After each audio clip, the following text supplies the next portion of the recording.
nous accueillons Jean Charlet. Jean Charlet, je ne sais pas trop comment le présenter, mais c'est quelqu'un que je côtoie, que nous côtoyons au sein de l'Institut de psychiatrie depuis quelques années maintenant, qui est un monsieur très savant, qui travaille qui est ingénieur, je crois, de formation. Il va certainement me dire et se présenter. Et il s'occupe de la modélisation et de systèmes permettant de faire des recherches sur les bases de données et essayer d'extraire des connaissances par justement une analyse un peu différentielle, un peu originale des bases de données. Mais je pense que tu vas certainement en parler beaucoup mieux que moi. Ce qui est sûr, c'est que Jean est très impliqué dans le réseau que nous mettons en place, parce que nous voudrions pas simplement échanger les bonnes idées entre les centres, mais aussi des données pour des recherches que nous pourrions échanger. Et il est certain que des personnes compétentes en système intelligent permettant de réunir ces données, eh bien, ces personnes-là sont extrêmement importantes dans la mise en place du projet de l'Institut de psychiatrie. Jean, c'est à toi. Merci Bruno. Donc, je ne suis pas médecin, vous avez compris, je serai plutôt informaticien, je suis informaticien, et je travaille dans une unité INSERM qui s'appelle le LIMIX, Laboratoire d'informatique médicale et d'ingénierie des connaissances en e-santé. Donc, je n'ai pas des travaux à destination des patients directement, je suis plutôt à destination des médecins et des hôpitaux sur la manière qu'on peut organiser globalement ce qu'on appelle l'échange de connaissances et de données entre les différents acteurs, où vous allez voir entre des endroits dont on pensait qu'il n'y aurait pas de problème, mais il y a toujours des problèmes d'échange. L'informatique ne résout jamais rien. Il y a un gros mot, j'en reparlerai peut-être à peu près si j'ai le temps. Il y a la modélisation des connaissances Alors attendez, oui c'est ça que je voulais voir.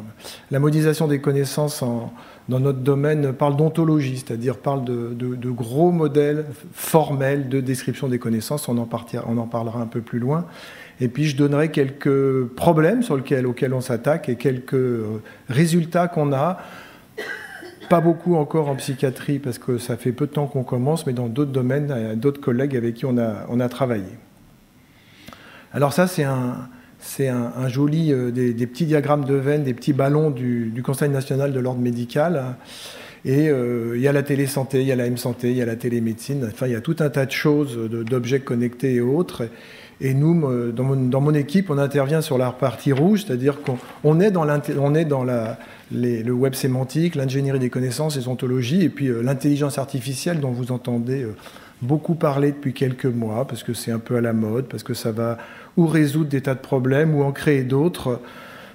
On n'est pas tout à fait dans les sous-thématiques de l'intelligence artificielle, le deep learning, qui pourrait poser plus de problèmes que d'autres, mais ça demanderait des discussions beaucoup plus longues. Les problèmes auxquels nous on s'attaque, c'est qu'effectivement, il y a beaucoup de données qui arrivent au service du soin, prévention, diagnostic, thérapeutique, coordination. Il y a des données qui arrivent au service de la recherche médicale et puis des données qui arrivent au service de la santé ou au service de l'administration. Tout ça arrive en quantité extraordinaire.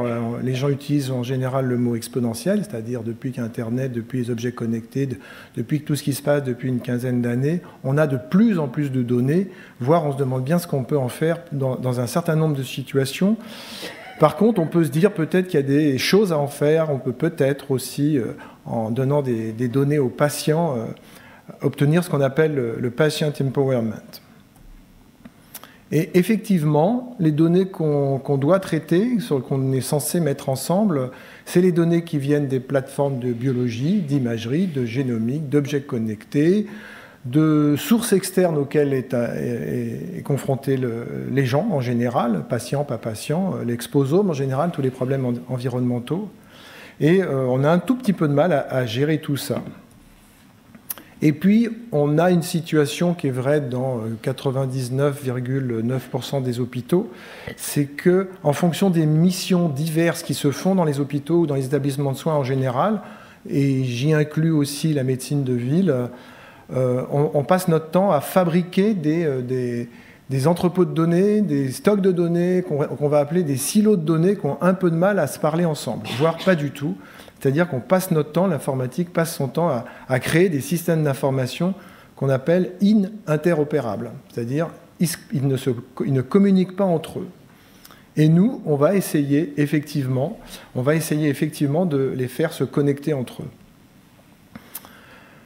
Alors, il y a d'énormes projets européens autour de tout ça. Hein. Peut-être que les plus gros projets européens qu'on a en médecine pour l'instant, c'est les projets européens qui essaient de prendre les données de soins des patients, alors pas spécialement dans le champ psychiatrique, d'ailleurs ça n'a pas testé dans le champ psychiatrique, prendre les données de soins des patients pour les amener rapidement vers la donnée clinique, pour qu'on puisse faire vers la recherche clinique, pour qu'on puisse faire des recherches cliniques rapidement avec. Bon, ça pose des tas de problèmes et techniques et réglementaires. Donc nous, les modèles qu'on fait, je vais donner un premier exemple, dans un projet où on a essayé de mettre à disposition des médecins urgentistes les données du dossier patient informatisé pour qu'ils puissent prendre des décisions informées et rapides. Quand je parle de médecin urgentiste, je parle de médecin régulateur qui doit, en fonction d'un certain nombre d'informations qu'il reçoit, prendre une décision en 2 minutes. Qu'est-ce qu'il sait du patient au tenté? Qu'est-ce qu'il sait du passé du patient? Qu'est-ce qu'il décide pour ce patient? Et globalement, il a 2 minutes pour le faire. Et c'est là qu'on fait nos modèles un peu bizarres, hein, bizarre. Au nom un peu bizarre, ontologie, mais qui, par exemple, là, nous décrit que l'appendicite est d'abord quelque chose qui est une maladie inflammatoire. De l'autre côté, c'est vu en termes de localisation comme une maladie de l'appendice, qui est une maladie de l'intestin. Par ailleurs, c'est vu comme ayant des liens avec la chirurgie, puisque si on doit la soigner, c'est des chirurgiens qui interviennent. Et si on va un peu plus haut, mais j'étais pas sûr de... Mauvaise idée d'aller plus haut. Si on va un peu plus haut vers les maladies du tube digestif, on voit que ce sont des maladies de l'œsophage et de l'estomac et du duodénum. Voilà, donc là, il y a des modèles dits modèles de connaissances, c'est ça les ontologies, qui sont fabriqués par nous en collaboration avec les spécialistes du domaine, les médecins évidemment, et ça nous permet de faire des systèmes, en l'occurrence une partie de ce qu'on a appelé le big data, c'est-à-dire faire des systèmes de traitement automatique des langues qui vont fouiller ce qui est écrit dans les textes qui décrivent les patients, qui décrivent les maladies, pour essayer de retrouver de l'information médicale. Alors pourquoi c'est important ce traitement automatique des langues? C'est parce que, bon an, mal an, on peut considérer que 80% de l'information médicale est textuelle. On rêve toujours d'une information non textuelle, mais en l'occurrence, pour des tas de bonnes raisons, on s'exprime encore en texte, et que ça pourrait être très très intéressant d'avancer sur ce traitement du texte. Alors vous verrez qu'on n'est pas les seuls à penser ça. Il y en a un qui fait ça, il s'appelle Google, donc ils sont pas tout à fait... c'est pas tout à fait des petits qui s'occupent de ces petits sujets-là. Le fait d'arriver à traiter le texte, ça permettrait d'améliorer le codage médical, ça permettrait de faire des meilleures détections des profils des patients pour des essais cliniques, ça permettrait aussi de faire de l'aide à la décision.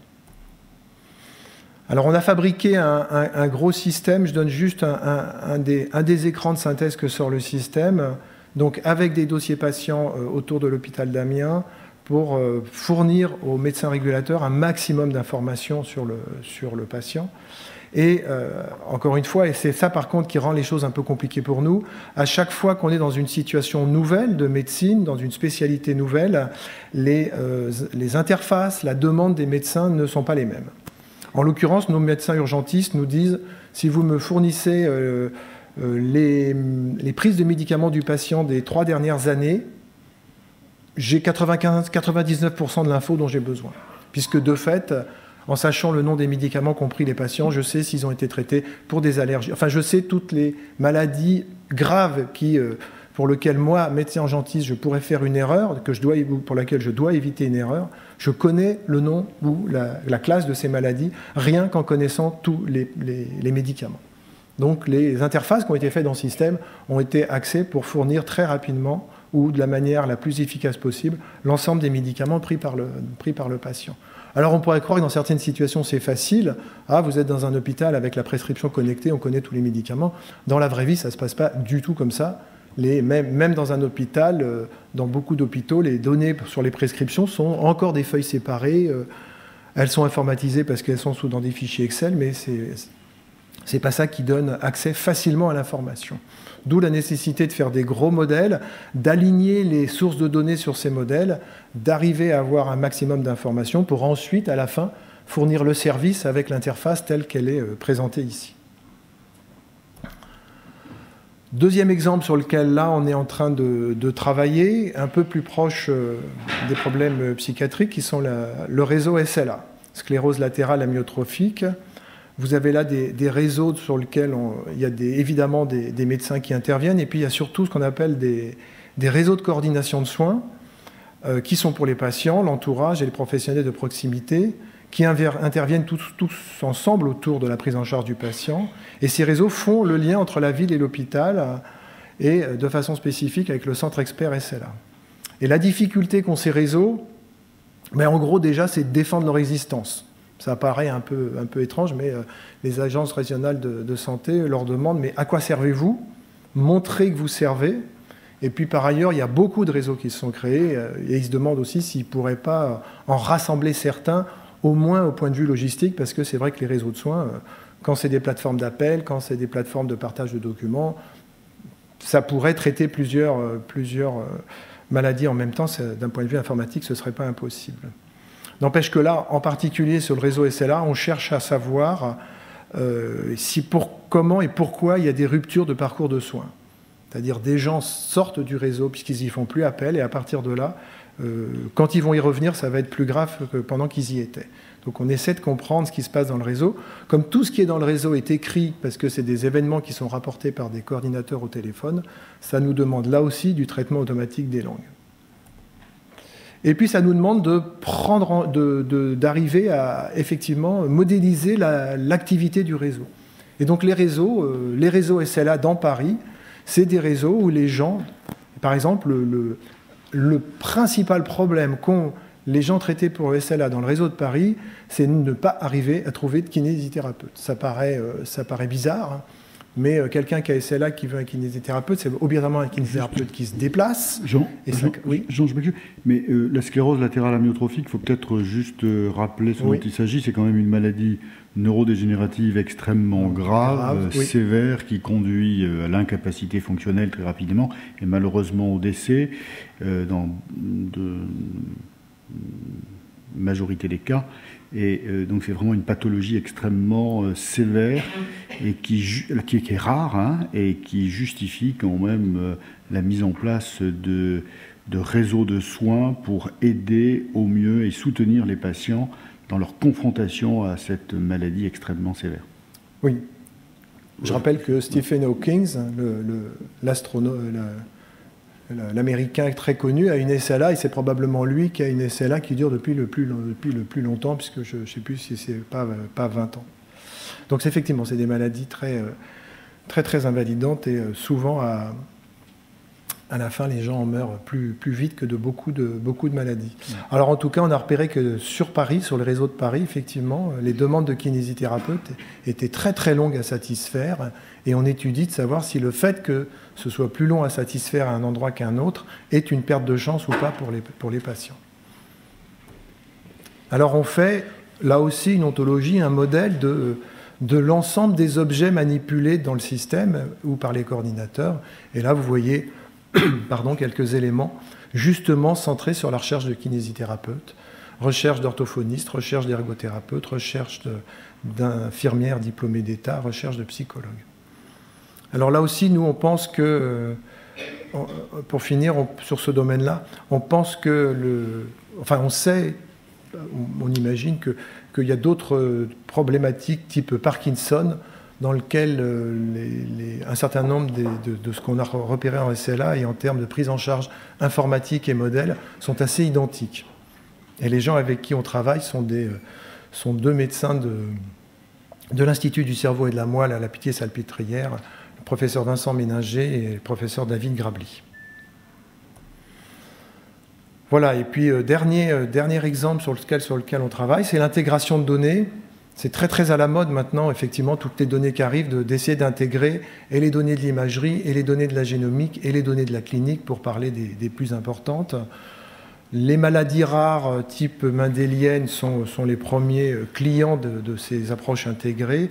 Le cancer, je ne sais pas si vous avez entendu parler, mais a démarré un énorme plan de séquençage génomique, de mise en place de plateformes de séquençage pour l'ensemble de la France, avec l'idée qu'on va, dans moins de 10 ans, être à même de séquencer 200 000 patients par an, parce qu'on pense, parce qu'il y a une hypothèse qu'avec le séquençage génomique et les gènes, on va mieux soigner.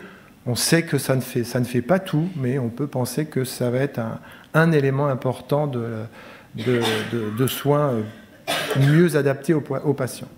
Et donc effectivement, en psychiatrie, on regarde avec l'Institut de psychiatrie et le professeur Krebs comment on est capable d'indexer et de raccorder toutes ces connaissances. Là, on voit un bout de l'ontologie qu'on a fait sur la psychiatrie, sur la partie environnement social, et ça nous amène à effectivement repérer, par exemple, toutes les organisations familiales, puisque manifestement, les médecins en parlent dans leur compte-rendu, donc c'est important. Et c'est l'hypothèse qu'on fait d'ailleurs. Si des médecins parlent de choses dans leur compte-rendu, on a, nous, des outils de fouille de texte pour se dire, alors ça peut être important pour la modélisation générale. Et effectivement, vous voyez ici toute l'organisation des familles, au sens très large, et puis tous les problèmes de statut professionnel. Alors pour finir, quelques éléments sur le big data. Vous entendez beaucoup parler de big data avec les 4V ou les 5V. C'est lié au volume et à la vitesse de calcul. Ces deux parties-là ne sont pas trop un problème pour nous. Ce qu'on appelle le vrai big data, c'est quand il faut traiter les données des accélérateurs du CERN à Genève. Là, vous avez des milliards de données qui arrivent, donc ça, c'est un vrai problème. Il y a un peu de volumétrie, mais pas très grave, pas si compliqué que ça à gérer sur le génome, parce que c'est lié spécialement à des plateformes qui savent bien faire ça. Les problèmes qu'on a, nous, c'est justement ce qu'on appelle la variété et la véracité, c'est-à-dire la variété, c'est le fait que les données sont très hétérogènes. On peut être amené à traiter des données totalement structurées, des données totalement libres, en texte libre, et il faut arriver à les traiter, à les croiser ensemble. Et c'est ça qui est un peu compliqué. Et puis la véracité, c'est est-ce que les données dont on parle sont vraies ? Alors, ça peut paraître un peu bizarre, mais vous avez d'abord des erreurs dans les systèmes d'information.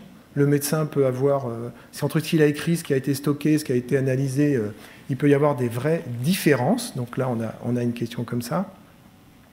Et puis, vous pouvez avoir des données qui ne racontent pas ce que vous croyez qu'elles allaient raconter.